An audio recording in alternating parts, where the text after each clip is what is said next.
Hey everybody, thanks for tuning into The Health Guy. I'm Bobby Kwasny. This is my good friend Tim Liscomb from Tim Soul Health. And we're here to talk to you guys today about health and health-related topics. Tim, stress. What's up with stress? Talk to us about stress. Stress is anything that affects the body negatively. It causes the release of hormones like adrenaline and cortisol, which is great. Stress motivates us. I built this whole thing on stress. However, too much chronic stress starts to wear us down. It starts to cause digestive issues, starts to cause instances of anxiety, depression, sleep disturbances. And unfortunately, that's becoming the way of the world lately. The healthiest way, I think, to deal with stress is through lifestyle changes, modifications. We want to make sure that we're eating the right way, lots of whole healthy foods, lots of protein spread out the day, physical activity, maybe some relaxation, some yoga. Tim, what else can you add to that? Absolutely, that's absolutely it. And sleep, get eight hours of rest and sleep, and just walk away from stuff. I tell people talking, getting stuff out of our heads so we're not cycling it in our heads all the time.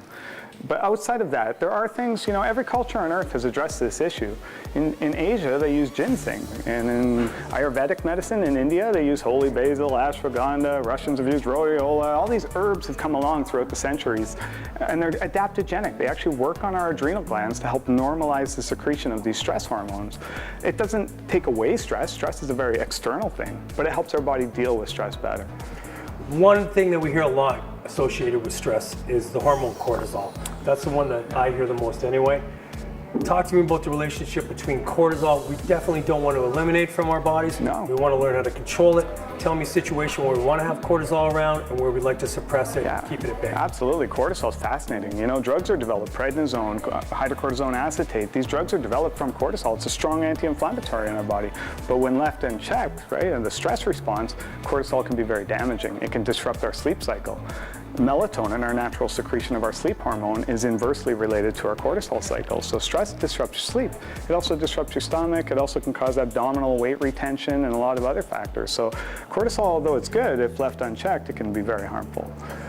If we're talking about supplements, supplements are used best as just a supplement to a regular healthy diet. What kind of things can we add to our diet to help hedge our bets against stress and cortisol? You absolutely nailed it, Bobby. Eating good oils and good fats and lean proteins and greens and antioxidants and really restricting, processed refined foods and the starchy carbs and the sugar and those are stressors on our body. Stress is not just a mental thing. Stress is temperature, noise, it's what we ingest. All these chemicals that we're exposed to on a daily basis are stress to our bodies. So trying to minimize those as well as introducing a healthier diet, exercise, and sleep, and is huge. Super cool. Thanks for tuning into The Health Guy, everybody. A very low stress episode of The Health Guy. We'll see you again on Shaw TV.